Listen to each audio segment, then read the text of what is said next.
Did you ever hear of Kong? Why, yes. Some native superstition, isn't it? A god or a spirit or something. Well, anyway, neither beast nor man. Something monstrous, all-powerful, still living, still holding that island in a grip of deadly fear. Well, every legend has a basis of truth.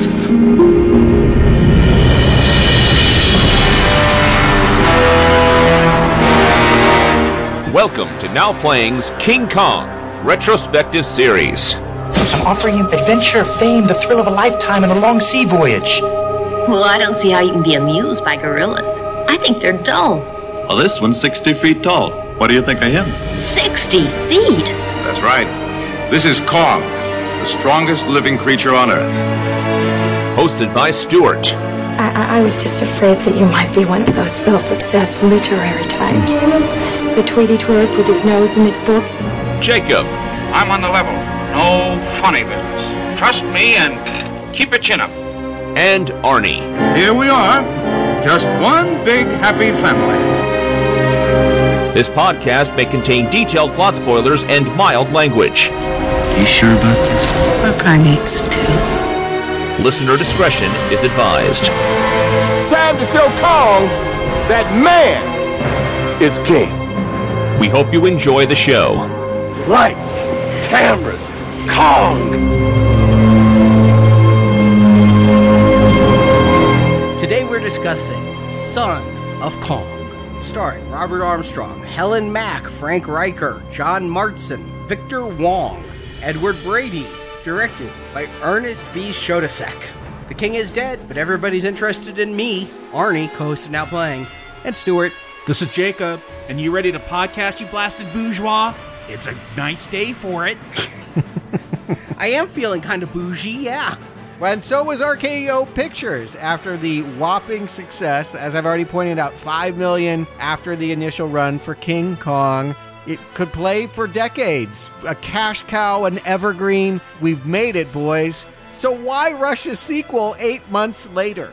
I had no idea until we hit record that it was 8 months. For some reason, I was thinking like Son of the Fly, how years passed and they had less money and they decided to go back to the well. They did this 8 months later. Were they filming simultaneously? Are they Peter Jacksoning it? Yeah, I mean, talk about stepping on your own dick. Like, this thing's a hit. I want this to be the biggest movie of the year. How much are you setting Son of Kong up for failure by making him have to compete in the same year that King Kong came out? Hey, Donkey Kong Jr. was still in arcades when I played Donkey Kong. And I always loved Donkey Kong Jr. more, so maybe it's going to go that way. Just because you're the son and you're not anything like your father, maybe you have your own thing to offer. But the odds were definitely stacked against our poor gorilla this week. Lots of things had changed. David O. Selznick, the man that greenlit King Kong, had left. He went to go work for MGM, where he made really his reputation. And they asked Merian Cooper to step in. He ran the studio from this point, and he had a flurry of gigs, 40 movies he greenlit in that week, saying we're going to just put out everything from Little Women and thrillers. In a week? Well, you know, it felt like that. But here's the thing. You got to remember, the studio system in the silent era, you could have 100 different movies shooting on the same soundstage because no sound equipment. Nobody's talking. And so you could knock out a volume of movie that talkies can't quite do. It requires more work and more setup, more quiet in order to get a talkie. So it was a very ambitious slate. And yes, of course he wanted to make another King Kong. You always make a sequel to your biggest hit. He said, quote, "It will be produced on the same elaborate scale that attended to the making of King Kong." Lies! Let's just take a moment and laugh, shall we? No, that is not true. I don't think he was lying. I think he really wanted to do it that way. But it was not his choice, even though he was running the studio. This was before they would take, like, spec scripts and force them into a franchise, right? Like, we've talked about that with Die Hard, the third one. Like, I thought that was the case because I noticed this was 1933. I'm like, oh, they had another Jungle Picture and they're going to throw a animated ape into it to call it a Kong film. But no, like, they got the actor who played Denham to come back. So, was this whole story developed as a Kong sequel? I do believe that Cooper would have had his way and we would have had a more spectacular sequel, but there's a maxim in making movies. You can either make it faster, cheaper, or good, but you can't do all three. And the board of RKO Pictures demanded a Kong movie for Christmas that year. Fast and cheap, so not good. 1933. So you can either throw a lot of money at it and get all the best people, but here's the other thing they said. We're going to give you half the budget. So now we know it can't be good. And everyone understands there is no way to deliver on the promise of what King Kong did. Why not bring back Fay Wray? If she was the star, she certainly, with her scream, was the most memorable part of this. Let me tell you, bringing back Captain Englehorn does not excite me. Oh, believe me, they went to her. And again, she made 11 movies in 1933, and Son of Kong ain't one of them. I don't think that she saw her career in the same way that we do. Everyone calls her the original Scream Queen. She married a romantic comedy writer, the guy that wrote It Happened One Night. She wanted to make movies like that, and she did make movies like that. They just weren't the same kind of hits. But the movies she calls her best films do not involve her screaming, and she didn't want to do that anymore. And by the way, with half the budget, it means everyone that you're seeing here worked for less money than they did the last film. She wasn't going to do that at all. And I don't blame her. Even Bruce Cabot had standards. He was like, I could dump her and find a new honey, right? But no, he's like, I'm not coming back for this either. And so, yeah, you can find another beauty, I suppose. You know, that is a very stereotypical notion that it isn't the stars that make a special effects film as long as we get an ape back. But that's another problem. Kong is dead. Kong didn't just fall down and get a boo-boo. Kong is not getting up. And everyone, thank God, agreed behind the scenes they could not have him cough, sit up, and be in captivity again. And I honestly thought that was the case, because I know it was called Son of Kong, but in my head, I was thinking Godzilla Godzuki. I was thinking Kong and Son, not Son of Kong. I was very surprised that we do not get the big guy back, because Fay Wray, Fay Schmay, King Kong's your star. Yeah, and anyone would want that. You're right. Yeah, it's not about Fay Wray or any other person, Denham or anybody. The attraction was the eighth wonder of the world was the goddamn 18-foot tall ape. And if he's dead, you know what? I respect RKO Pictures that they didn't change the ending and hurt King Kong by saying, oh, he's not dead. Flash forward for Dino De Laurentiis, not as generous. When we get to King Kong Lives, yeah, he gets a heart transplant. What? We're not just doing reboot after reboot after reboot? I kind of assumed that's how this one would go. The movie's called King Kong Lives. I'm assuming King Kong lived. Yeah, they literally build an artificial heart for him to survive after he shot off the Empire State Building. And Son of Kong, that was, to me, such a trope of old movies. You know, you had Son of the Fly and Son of the Blob. I mean, there's just Son of. Was this the first Son of that they're all ripping off? Well, you know what? There weren't the level of sequels back then. I mean, movies were new. It's worth pointing out. There were serials. You know, there were continuing characters like Flash Gordon that would pop up every week, but there weren't like a whole lot of franchise characters. And so Bride of Frankenstein would have happened around this same time. So it's among the first. And it was a way to think about continuing the story if your main character is not alive. Everyone agreed that Kong had to have some kind of child. And so the screenwriters rushed off to put something together to try and come up with a story. Incidentally, they're getting the same wife of the director. You know, now Cooper's not directing. It's just the other guy behind the camera. His wife, who worked on the script, is now writing this script. Her comment is, if you can't make it bigger, you better make it funnier. Ah, okay. And so she came at it with the approach of, I'm going to make a romantic comedy, and I'm going to make it more lighthearted, fun, silly, and family-friendly. That is the big change in tone that I noticed with this one. Okay, now I know where that's coming from. So, how much time passed for her between working on King Kong and working on Son of Kong? You said 8 months difference in release. Yeah, let me break this down for you. February, RKO Pictures Selznick guy leaves. March, Kong opens.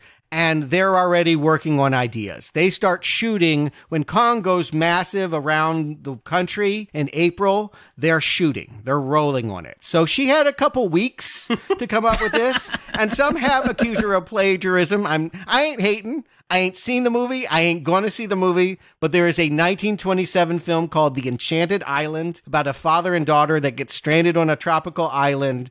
3 other outsiders get shipwrecked. One of them kills her father. The other falls in love with her. And then they have to escape when the volcano erupts and the whole island falls to pieces. You can see elements of that. Yeah, I can see that. Also, plagiarize a better movie. There had to be a better one than that. Not only that, but they're going back to the same figures. They do not have time to recast new metal skeletons. They're lucky that Willis O'Brien had been working on a big dinosaur epic and had 40 different models lying around. They could just be like, okay, we'll just take the brontosaurus and make it a sea serpent. And we'll just literally take the Kong skeleton, put white fur on it, and make his head a little bit more round. The basic shape and scope of Kong is more or less the same, except he's albino and has a more chubby face. And he's a little shorter? Yeah, that's what they say. I mean, the model is not, but I do believe that the way they scale him. Yeah, it looks like it's the same size. Yeah, they call him behind the scenes. They took the first syllables of both words and just called him Kiko. This was Kiko to differentiate him from King Kong.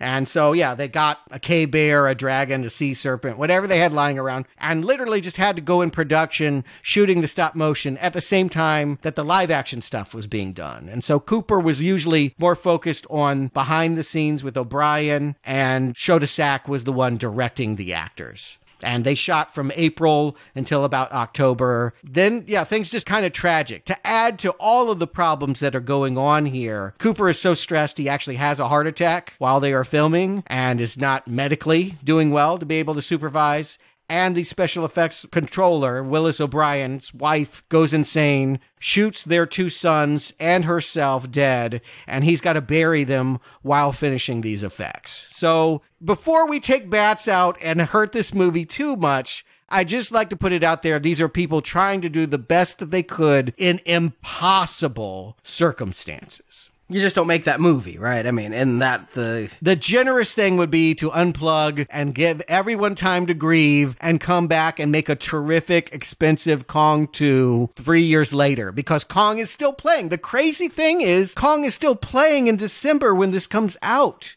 You don't need a new movie. It ends up making okay profits. I mean, it cost so little. It didn't take much for it.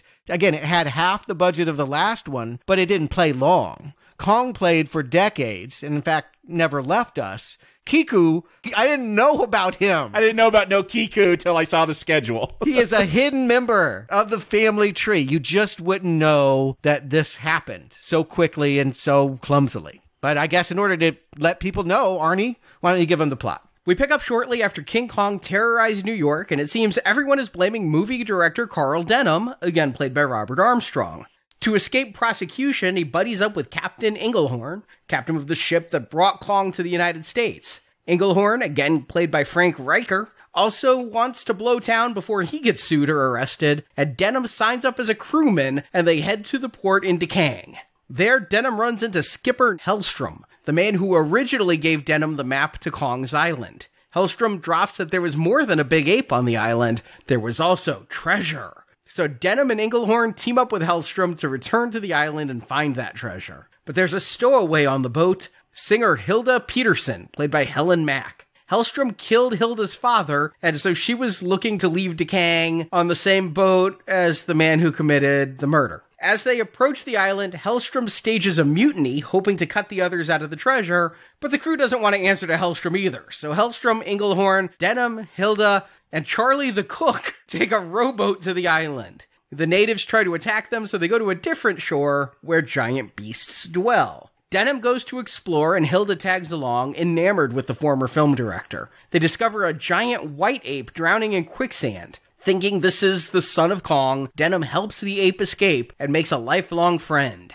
Kitty Kong saves Denham and Hilda from a giant bear and a lizard beast. Meanwhile, Hellstrom tries to escape the island alone and is killed by a sea beast. Denham also discovers the treasure, and Hilda, Captain Englehorn, and the cook return to the rowboat, when an earthquake hits and the whole island sinks into the ocean. Little Kong got his foot caught and drowns with his home. So sad. But his last act is to hold Denham up above the water so he can be rescued by Englehorn and the others. The four row out and are found by a larger ship that will take them home, and Hilda says she'll give up her share of the treasure to Mary Dunham as credits roll. And as credits start, I've got to say, I can't remember ever seeing a movie begin this way. Brought to you by the NRA. Yes, that NRA. We do our part with a rifle right up there before RKO Pictures. Ironically, Son of Kong's going to shoot himself with a gun in this. Yeah, I believe most of the rifles we see, in fact, all of them perhaps get broken and aren't very effective. No one actually kills a dinosaur with a gun. But, it was a different kind of organization back in 1933 than it is now. They may not have cared about the way the movie was using the guns, just that they were putting their name out there. I was a little shocked by that, and I honestly, I'm glad you clarified that, because I'm like, NRA, was that something different in the 30s? Yeah, no.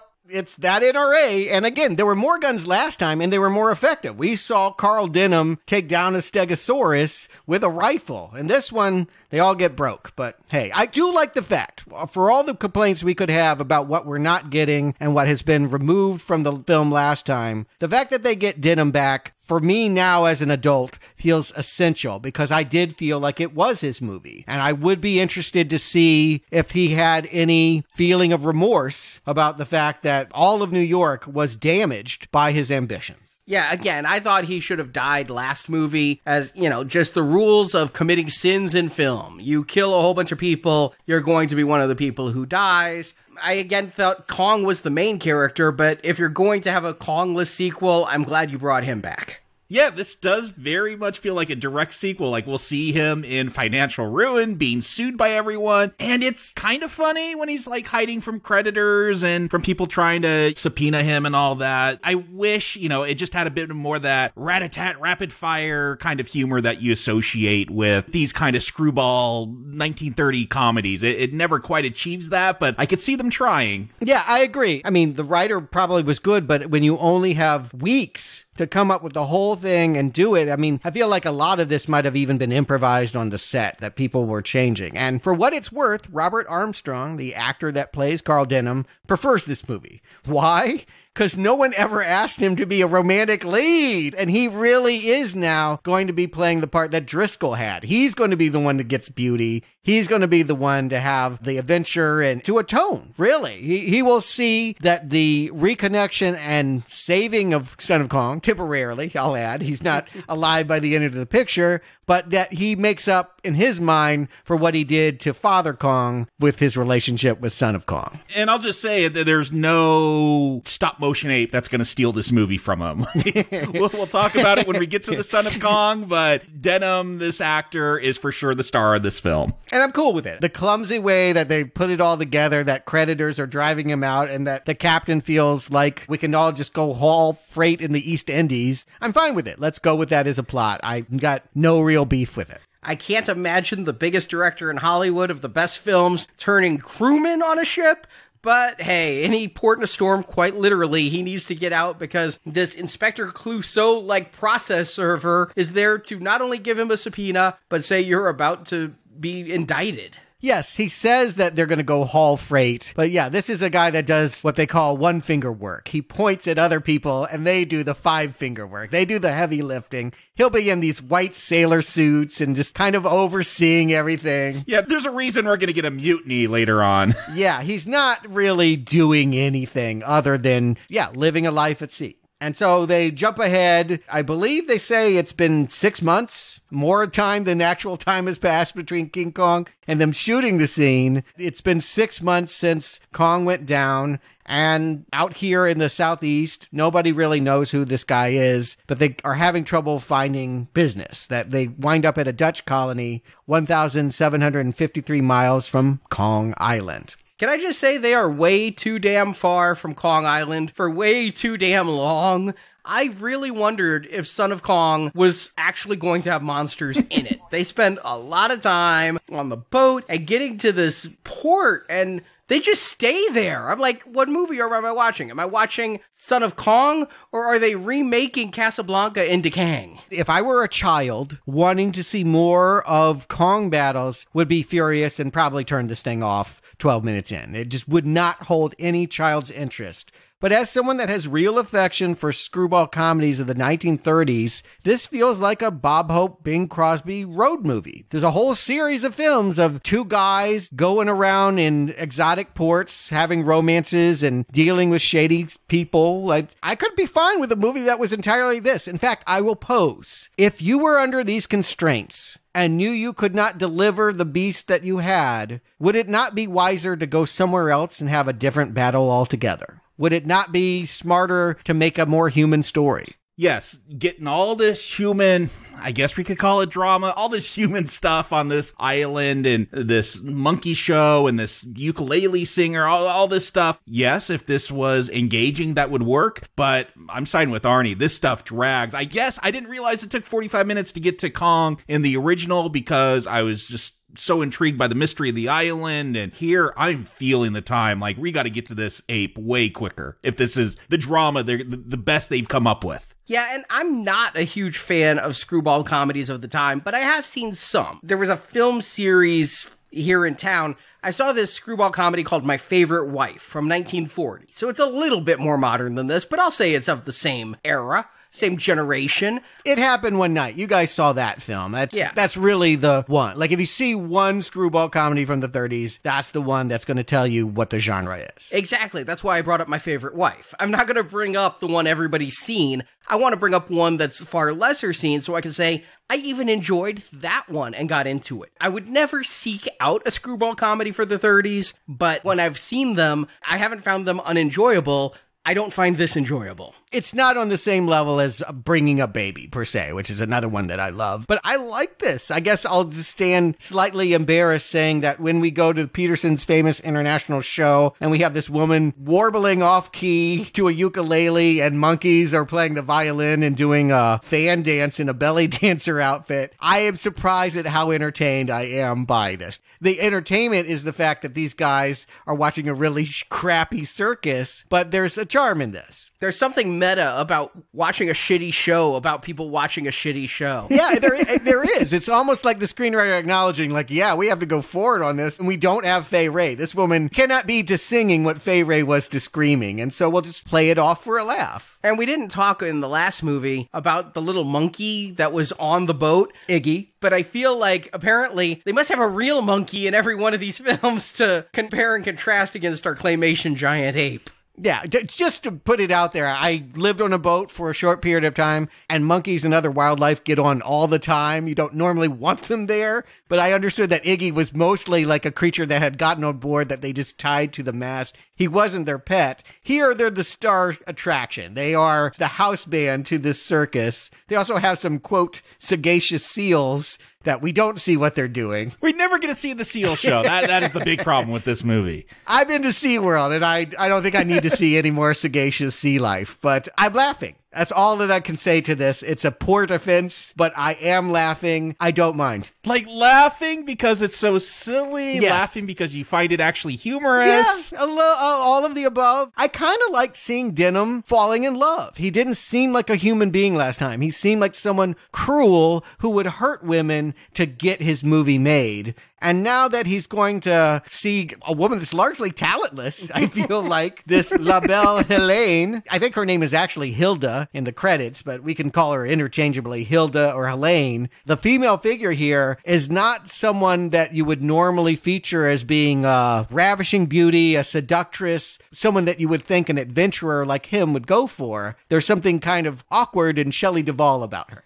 And yet, I felt like he was so desperate last movie, when he needed a woman to be in the film that night, this one would have done too. Yeah, but he needed her for a contract with the audience that he didn't really like paying for. And here, I actually feel like he's hanging around this port, maybe to get to know her more, maybe to learn more about her. And we're learning more about her too, namely that her father is drinking with a sailor that's bad news. The Norwegian, the original map came from? I didn't see that coming. Oh my God, I didn't either, but yet, as soon as they said it, it makes so much sense. I kind of love it. Again, I think it's helpful. I mean, what they're doing is more like TV writing today, when like we just came off of this movie. I just got finished. I maybe took 2 months off, and now I'm back working over the same characters and scenario and having new constraints. It is almost like they've turned what they did last time into a parody. And that's kind of fun for me. It's sad for me seeing a once great performer try to put on the lipstick again and get on stage and not have it again. To me, this is sad. This is like seeing animals in a zoo that you can tell that they wish that they could get outside of their cage sad. Yeah, I guess it's sad for me in the sense that this is the best you got. We're going to spend 40 minutes on this island watching a monkey show and this woman try to sing. It's just not very entertaining, and that's my problem. If I was going with this screwball comedy, if I was just engaged with, is Denham, will he or won't he get with Hilda, then I could find entertainment here. I don't think it's well written. Maybe that's not the writer's fault, because it was sped into production. Regardless, what we get here on the screen, it drags for me. And what's funny to me is it's almost the exact same timing in my mind. 40 minutes when they get to the island and start getting to the monsters. I mean, they got to the island sooner last time, but not the monsters. But because this is such a shorter movie, and we spend so much of the movie not on the island, it does feel like they just couldn't make a Kong movie. This doesn't feel like a Kong movie. And again, I'm feeling, by liking what I'm being presented and realizing where they have to go, that it would have been nice if, like, okay, so the same Norwegian that knew about this one island where there was a big ape, maybe he knows about another island where there's a different kind of adventure you can film in a few months and don't have to pressure the stop motion animators that are burying their wife and children. I mean, I just feel like, let's have this guy have a new island, and let's not do Son of Kong. Let's not make a Kong movie. Let's make a Denham movie. I know that's not the same box office. I understand what they had to do. I'm just saying, for me personally, I could have gone in that direction and been happy. You must admit you're in the minority, because I'm picturing E.T. 2, Elliot in middle school. There's no alien. It's just Elliot. Right. Yeah, he has another problem. I get it. You're right. I'm totally in a weird minority. I can only relay to you that I expected to come into this movie hating it for being a carbon copy redo, and I'm finding actually it's got its own spunky life and personality, very different from Kong. And I can relate to you, if not agree with you. That's what I like about Curse of the Fly. If you go back to that podcast, my review in the book, I like that it went someplace totally different and did different things. Mm-hmm. So I understand what you're saying. I just don't see it in this. I kind of hate the fact that they're dumb enough to believe that the sailor is selling them. There's buried treasure on Kong Island, and we have to go back. Yeah, especially the way this actor is trying to sell it. I'm like, okay, he's obviously lying. I am shocked that they're going to find a treasure later on, but he was lying. Like, they're going to call out, he was always lying about this. It's so obvious. My problem is just how contrived it is, whether you go to Skull Island or another island where there's another King Kong, however you want to play it. This is just so contrived. The only reason they're going to this island to look for treasures because Hallstrom had to make up a reason to get Denham and Engelhorn to set sail because he accidentally murdered Hilda's dad. Yeah, which the scene is actually, I mean, it's a little clumsy. It's definitely melodramatic in the way that many bad 30s movies are. But watching that tent burn and all of that, they spend no time on the grief this woman must feel about watching her father die of smoke exhaust. But I could buy this premise if they were going anywhere else but Kong Island. I didn't miss it, right? She's not on that boat because she was following the murderer. She said she's on that boat because she wants to leave the port, but yet she's also been threatening the murderer that she's going to go to the authorities. I look at it this way, and I look at it through the lens of comedy. She was in a circus that was failing badly. The man that was running that circus is no longer alive, and will she really keep going and putting herself through that alone, or will she go off and do other things?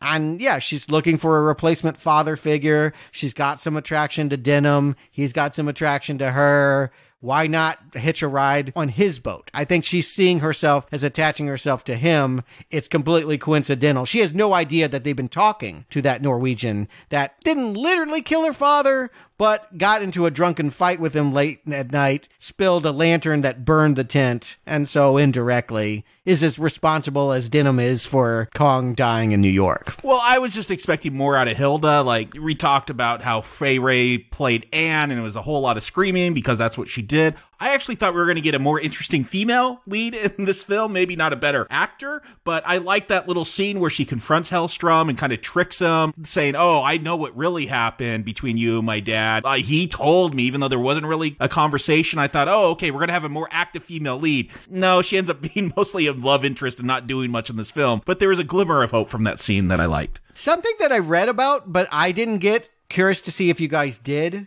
There was already tension on the boat. A lot of the people that were working the crew were not having a good time working under Denham. Yeah, they dropped some lines about that. Yeah, the bosun is named Red. I don't know if they didn't film enough of it, or maybe you just had to be in the culture to presume it. He is a Marxist communist that causes the mutiny because it's a political mutiny. I did get that line where they're like, what are we, in Russia? These are the People's Workers Union? I thought it was a very funny line. The fact that his name is Red and he's going to call him bourgeois, I'm like, oh, okay, this is a jab at the Soviets, isn't it? We got to make fun of those Ruskies. I think that's interesting culturally. Anytime this movie can tether to things that are going on not in America, we in America tend to get an American education. I like hearing about what other people were doing in 1933. I don't think this is supposed to be a sympathetic view, though, of a worker strike and people working for their own rights. No, it's a comedy because this Norwegian thinks he's going to get a boat. He's conspiring to kick these people off their own boat, and I now have your ship. And it backfires on him. And if you had played it a little bit more funny, I feel that way in all of the earlier scenes. If you had just gone for the comedy a little bit more, it would be so much more enjoyable. I mean, I think the audience wouldn't be missing or resenting the fact that we're not on an island with big prehistoric monsters. I agree, because I didn't realize this was a comedy until we get to Son of Kong and I see how they're going to animate him and make him act. And I'm like, oh, we're in a slapstick all of a sudden. Like, yes, I wish this stuff was funnier. I wish I was more engaged because I'm mostly just bored. I'm just waiting to get to the giant ape. I'm the opposite. I'm with the movie until the moment we see, I will call him Kiku. Kiku is drowning in quicksand. And I'm just like, uh-oh. This movie is drowning in quicksand. Yes. Yeah, I'm not saying that stuff is good either, but it's what I was looking forward to in a Kong film. Sure. And of course, you're every right to want that. Everyone is wanting to see great big beast battles. Why wouldn't you expect them to be able to deliver that? They did have that ambition. Again, these things were scripted. They thought it could get done. And then for lots of reasons, they found that the special effect wasn't going to work. The shot didn't work. And is that why when they run into a cave and I don't think it's a triceratops, but it's a dinosaur kind of like that. It's got more spikes on its head. It's a styrosaurus. It kind of just walks up to him and then leaves. I was like, okay, here's our first big fight between Son of Kong and a dinosaur. But no, that dinosaur just kind of walks away. I'm like, I guess they didn't have the money for that. Half of that shot was from the film Creation. The movie RKO Pictures was making and then put in turnabout to make Kong. Okay, so that's why it goes nowhere. They literally just took old footage they had used and said, let's have Charlie, Engelhorn, and Hellstrom run from the creature we've already animated. That's where they're at. They had other ideas. It wasn't like they didn't know. They were trapped by the constraints of having to deliver a Christmas Kong. And when they get to the island, we get our brief glimpse of the natives again. I mean, they're still there. Oh, that's right. They do come back. Yeah. They were expected to be a bigger part, but they couldn't reconstruct the village. They wanted to have them rebuilding it, and they were going to play a role, and the gate and all of that was going to come back, and they just didn't have those props and stuff to do. But they had people. I mean, they are like, you're the reason that, you took our ape? Their village was destroyed. Their loved ones were eaten by Kong during that rampage. It's silly me. I know I'm thinking way too much about this, but I would have really loved if we could have understood Kong's role on the island. You know, if he was the king, he kept order, right? Things ran in a certain way. There was an efficiency to the circle of life because at the top of the food chain, there was this big ape. And when you take him away, what happens to all the flora and fauna and all of that? That's what I kind of wanted to see. not only that, Stuart, but this is called the Son of Kong. So there should be more Kongs around. Like, there should be the baby mama of Kong. Yeah. Where's Lady Kong? Well, remember the women that got strung up, but this is a white Kong. Yeah, I don't think we're expected to think that Kong ever mated with a human woman. I have to believe that he had a lady ape somewhere, maybe to be teased. You would think that they would build it and put it in this movie. I've never heard that it was ever in a script or that they ever worked on a model. But you would think that with Bride of Frankenstein being a hit movie, seeing the Bride of Kong would have been something they'd want to have made or at least talked about. I mean, one character says it, "Where's Mama?" It's a one throwaway dialogue, and that's the last anyone will have any answers to why we have Little Kong. Yeah, and if we do have Little Kong, if this is the Son of Kong, shouldn't this be about him rising up as king, building off what you were saying, Stuart? Show what this island is like now that it's lost its king, and here's the person that's got to restore order. Or we could just laugh and giggle and say, isn't that cute that a white 12-foot-high ape. You know what he really reminded me of? And part of it's the stop motion and part of it's the season we're in. But I think about Rudolph and that Yeti monster. The abominable snowman? Yeah, with the eyes that swirl around. Like, I just felt like, oh, I want to be a dentist. You're just not a good ape, are you? He is on the island of misfit rod puppets. Yeah, they are going full comedy here. Like, literally, there's a slide whistle at one point. But damn, if I don't love when Little Kong's got to fight that giant bear, I'm like, why isn't this more of the movie? Like, I am loving this. Even though it's more comedic and like this Kiko, as you're calling him, isn't that great of a fighter. Like, I'm just loving, this more humorous fighting style. I could have gone with it if this was more of the movie. Yeah, Denham, at first he's like, he can scrap just like his old man. And then like 2 minutes later, he's like, you're not a patch on your old man. I'm actually going to reverse my opinion. But that is okay. It is okay that he is not a ferocious beast that scares everybody. If he's a cuddly, goofy character that no one respects, and he has to earn respect with the help of Denham, that feels like the comedy redemption story that they could make. And they only halfway get to. I'm just left wondering, what if they hadn't gotten to the island right at that moment to save him from the quicksand? It would be a totally different movie. Yeah, or what if the natives didn't kick them off? I mean, the reason they found Kong is because they couldn't land where the village was. The natives didn't want them there. They had to go to another place. So, yes, a lot of contrivances to get to this point. The fact that they split up, the fact that Denham is like, I'm going to go look around. And I'm thinking, why would you do that? You're in this unknown place that you know has giant monsters. No, you're going to leave like you're Captain Kirk or something. But then Hilda's going to tag along. You said stay close to you. I feel like we get an answer to every question you guys are asking. The screenwriter puts it right in there. Kiku climbs out of that quicksand. The lady tears off her dress and puts a bandage, and it's wrapped around his middle finger. F you. I don't have nothing to say. Eat it. That is what this ape is telling us. I'm not going to give you none of it. None of it. And so what we have is some very sloppy scenes of Denham falling in love with this girl by the campfire while this thing is photobombing and spying on them. And yeah, the other guys are hiding in a crevice from the special effects of another movie that was abandoned. And eventually they're going to figure out that there's a temple on the mountain that has an amulet, sort of somehow, that can be considered the treasure. Enough to pay off all the lawsuits for New York, though? I mean... No, you're going to go back to that island that they were on and just buy everything. Decaying? Yes. Why not stay here? I guess maybe it was possible Denham could find his place on this island. Like maybe he would live with the villagers and rebuild. And I mean, I guess I see a more utopian, if this movie's going to be lighter in comedy, I kind of want to laugh and have a good time at the end. We don't need to go to the same tragic fall for Kong, right? He can live, he can participate in the rebuilding. That would have been a way to go. That would have been more interesting. I think there's a lot of things that would have been more interesting. Yes. But I understand the thought of sequels, especially before the days of video, is give the audience the same beats. Television, Arnie. Not before video, before television. Yes. And you're right. It is what you do. When you don't know what else to do, you hit the notes you already did that you know elicited the reactions you want to get. So all of a sudden, for reasons, we have a climax where a sea serpent is coming out and the whole place is falling. Yeah, there was an earthquake that shook the camera. And again, it's like, you guys arrived at just the wrong moment. Although, thank God you arrived when you did. Imagine if you'd rode there one day later. The whole island is just gone.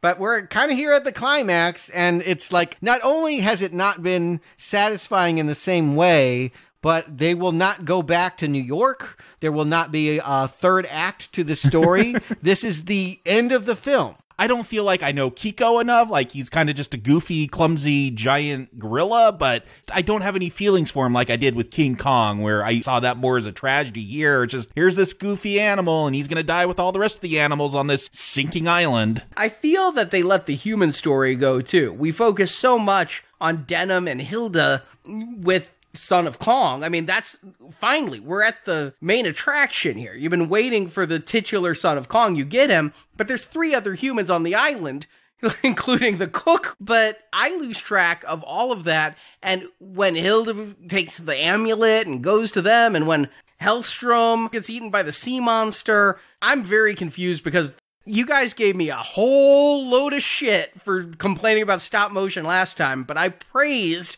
what the film did last time. You got to admit, this stop motion is not succeeding in telling the story. Oh, no. It feels like people giving up. What I feel like I'm watching happen is, hey, we reached 70 minutes. We can release this. And if we have to have the movie out by Christmas, here it is. It's almost like the Christmas special that comes when you have a hit movie like Star Wars. Yeah, I was thinking Star Wars. You know, like, it's just the cheap knockoff that has really nothing to do with the cultural phenomenon you love, but just cashes in at holiday time. It works in that way. They delivered something that people could pay money to and say, yeah, that was Son of Kong. All right, hey, I'll give the movie this. Better than the Star Wars holiday special with all the cooking segments and the Wookiee porn. Now, I may enjoy watching the Brown Arrow holiday special more, but as far as actual film and story, this is better. Yeah, but you're right. As far as losing touch with that's where you really feel like they still could have done it.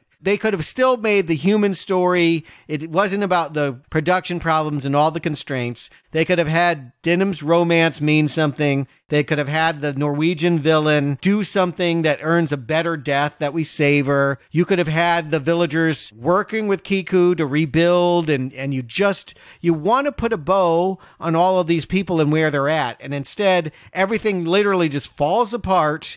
And Kiku, conveniently, as with everything with his ending, his foot is stuck in a crevice after the earthquake. And so he goes down, but he holds up Denham.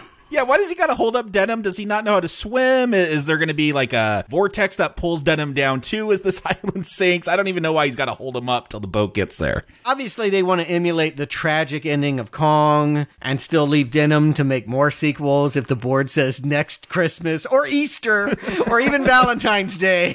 Can you knock out something in another month? Nephew of Kong.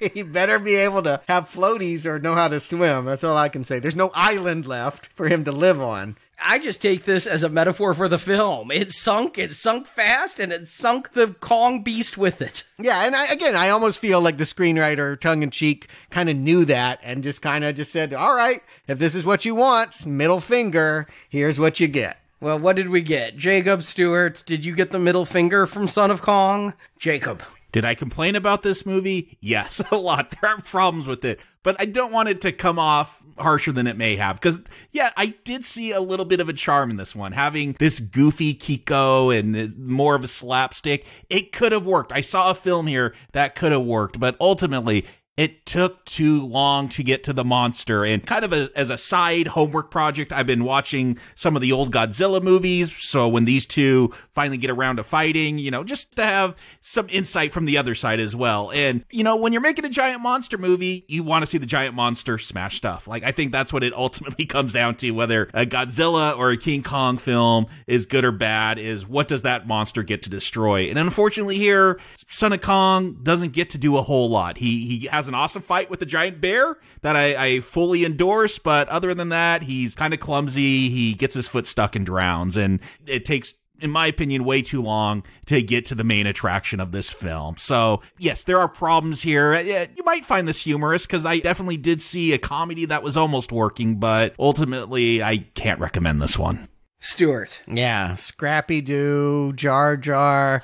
Franchises are just littered with these kinds of badly conceived follow-ups where it was never going to be as good. This son was not set up to be as good in any way. He had no support. And so the surprise is, the pleasantry is, it's not as bad as I expected. I expected to hate it. I expected it to be rushed stop-motion effects and to be pretty lame. And it is. And it's a not recommend for that reason. It's a bad movie. But, I praised Kong, the original, not only for its technical sophistication of the time, but also I thought that it had interesting subtext and ideas. And here, it might not be that ambitious, but I feel like there is some fun screwball comedy. I still like Denham. I like to see him in the new romantic shades they're painting him in. And hey, it's only an hour. It does feel just kind of like a bonus feature on the Kong DVD. Like, you could just see it as like, oh, this is some deleted scene that they didn't use, thank God.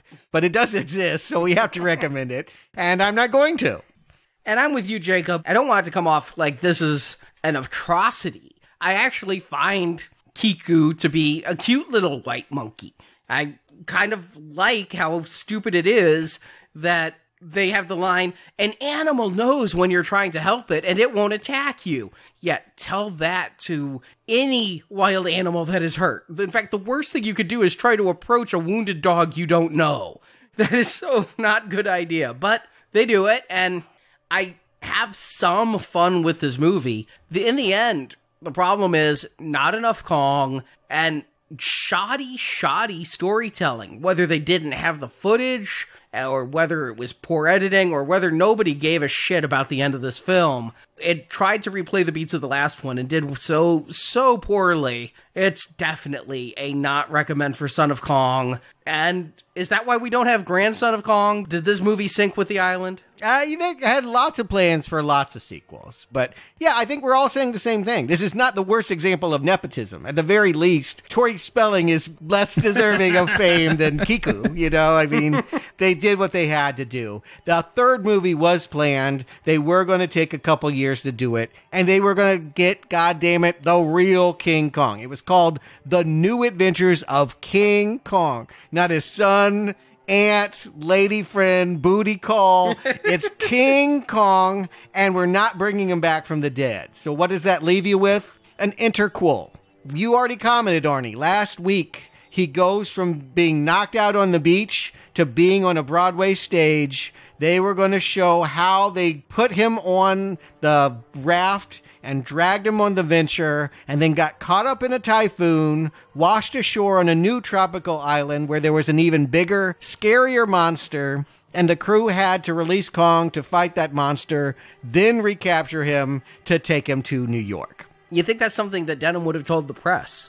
Yeah, it would have been a part of the story. But yeah, again, I understand all the impulses, and the biggest thing facing them was Fay Wray said no. And how do you tell that story without the one beauty on the boat coming back? That would be very awkward. I suppose you could recast or maybe throw enough money at her that she would reconsider. But RKO Board itself thought after the less than stellar box office of Son of Kong, hey, let's not do this. They had other hits by this point. They were moving on. And so it just didn't get made. And it is a surprise when you think about the fact that the next Kong movie is 1962. That they went from 1933 to 1962 without making a sequel. They had plans. They were going to partner him with Tarzan. They were going to partner him with Abbott and Costello. Frankenstein and King Kong were going to partner up. They were even going to remake it because Cooper went into other things after he left RKO Pictures. He invented color film. He started Technicolor, and then he went to CinemaScope. He invented the large screen format. They were going to make a color CinemaScope remake of King Kong in the early 50s. And instead, they decided to make what sometimes gets confused as a King Kong movie, but is different, Mighty Joe Young. Yeah, I definitely thought that was a spinoff. I brought that up when we were planning the series. I thought that was the Son of Kong. No, it's O'Brien's Oscar. This stop-motion animator does pretty much the Kong moves, and they find a nice hybrid between King Kong and Son of Kong. I watched it, and it is about a girl that rescues a baby gorilla, and for some reason it grows up to be 20 feet tall, and she eventually agrees to come to Los Angeles to have her gorilla perform in a nightclub. And when some guys come to the gorilla cage and get it drunk on their booze, it causes a big wreck, and everyone wants to kill Mighty Joe Young, and she has to smuggle him back to Africa. It feels like E.T. You know, it feels like a story that I can remember from my childhood liking. The ape is very cute. The effects have gotten a little better. It is Ray Harryhausen's first movie. He was working under O'Brien, and so that's where he started learning stop-motion techniques. I think it works probably a lot better than Son of Kong if you were looking for a follow-up to King Kong 1933. But the next one's Kong versus Godzilla? Yes. What happened also, it's worth pointing out, the 50s, suddenly we had all these movies about nuclear fallout, right? All of the creatures were big. We don't need just a gorilla. How about some ants? How about the 50-foot woman? The beast from 20,000 Fathoms? And of course, Godzilla. Gia Monster is my favorite, by the way. But yeah, Godzilla kind of took the spotlight in 1954, and yeah, they eventually throw down 8 years later in the movie we're going to talk about next year. We're going to cover some other stuff in the weeks ahead, but I'm looking forward to going back to the childhood King Kong movie I really love. And meanwhile, this Friday, if you donated for the Al Pacino series a year and a half ago, you're getting a free bonus episode. We have always grandfathered in previous donors when new movies come out, and we were always intending to lead up to The Irishman. Mm-hmm. Took a little longer than we thought. Yes. A lot of digital erasing of wrinkles. I'm hearing good things. It streams on Netflix, so you don't even have to leave your home to see it. And we'll be covering that movie for everyone that already donated for Al Pacino Gangsters. You get it, but you can also pick it up. And I highly recommend Cruising. It just got a double Blu-ray disc release. Listen to that one, too, if you're heading to Podbean. Yeah, but Pacino has a lot of good work, and I hear he's good in this one as well. But on this feed, the main feed, for the next couple weeks, we got some other movies, maybe aren't quite as big as Son of Kong, like the Black Christmas remake and something about Skywalker's Rising. Misery, Stephen King, some little unknown horror writer. You can see our full schedule at nowplayingpodcast.com. So thanks for listening to Now Playing, the eighth wonder of the world.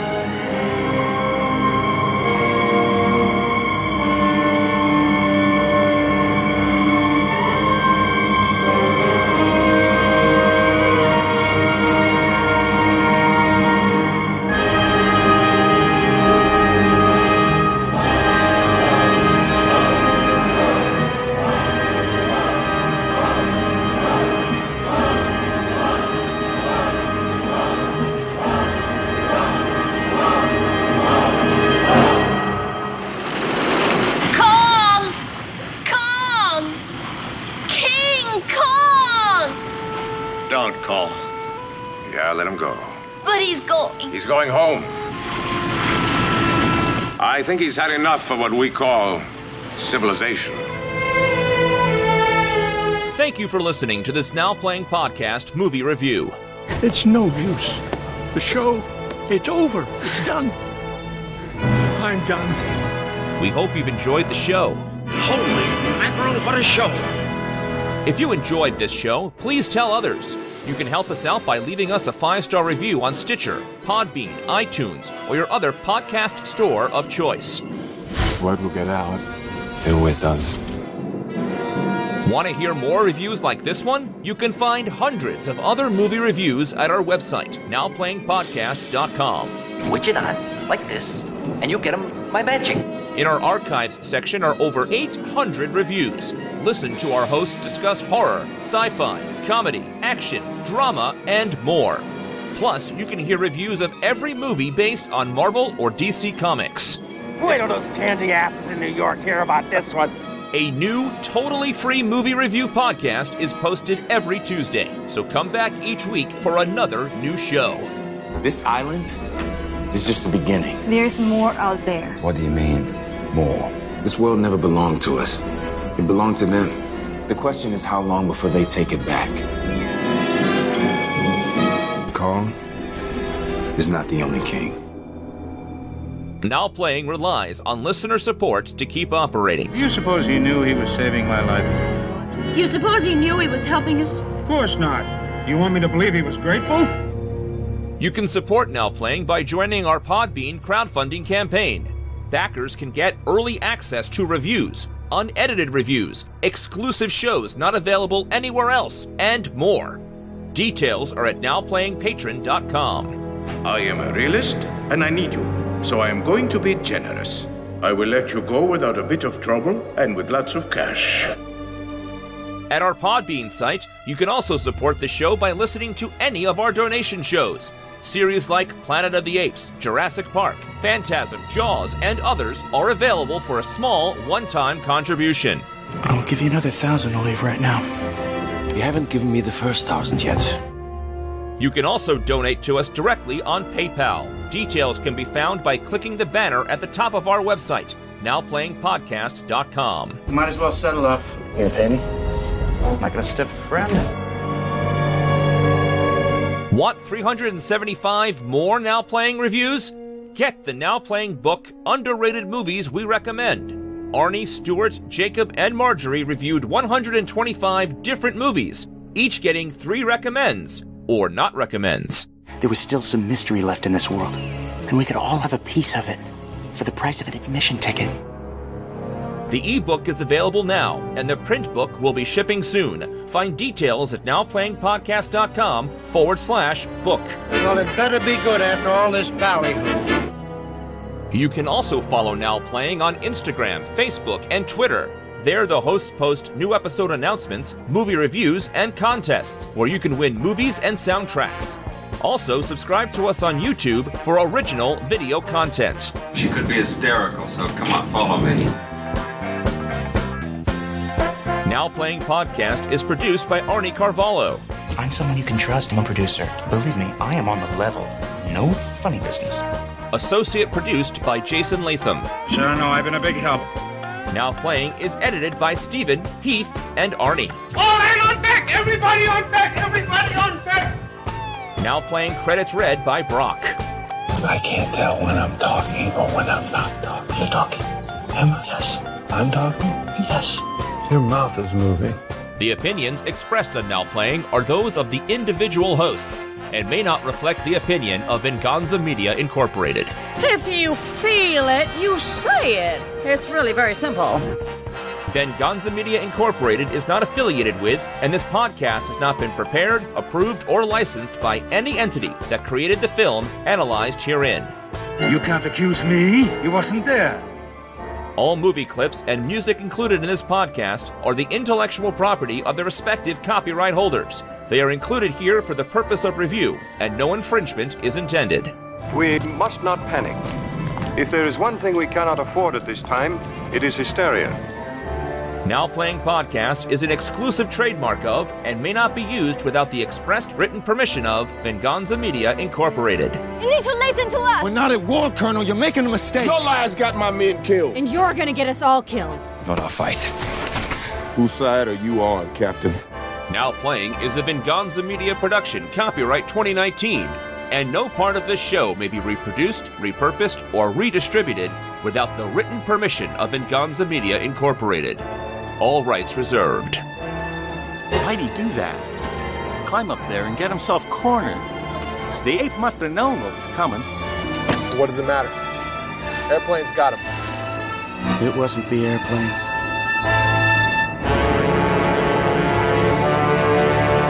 It was beauty killed the beast.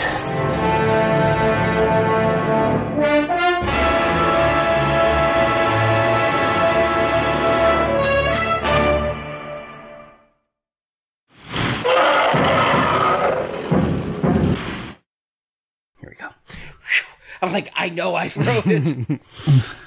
I mean, this one's easy. I could do this off the top of my head. Yeah, I was thinking I might have to. I was like, where? I know you can do it I knew I wrote it. Oh, hold on. Sorry. Hello?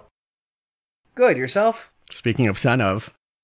If they're both the Venom ones, I already picked those up a few months ago. No, that's not his mom. Your Venom figures have arrived. There's no way that's his mom. Thank you.